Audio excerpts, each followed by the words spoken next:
Here's a little parcel of pieces of Boulder Opal from central Queensland. A few of the bits are just thrown in, like this piece here. I don't think there's much in it, but I'd rather send it on and you have a look at it.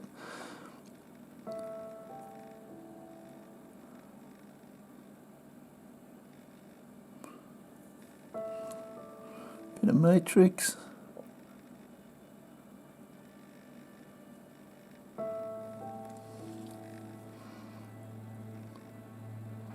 Whether you can chase that opal underneath or not, I don't know. It's fairly thin.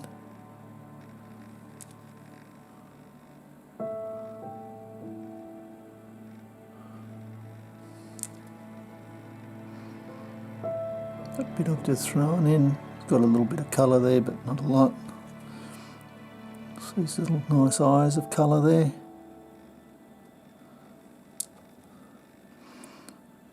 Throwing this bit in as well.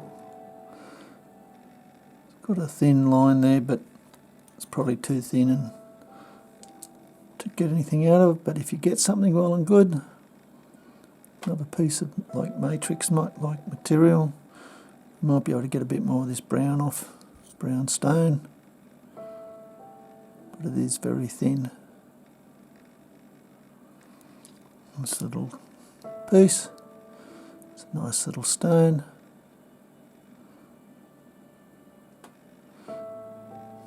One you should definitely get a stone out of. Anyway, I hope you've enjoyed. Cheers.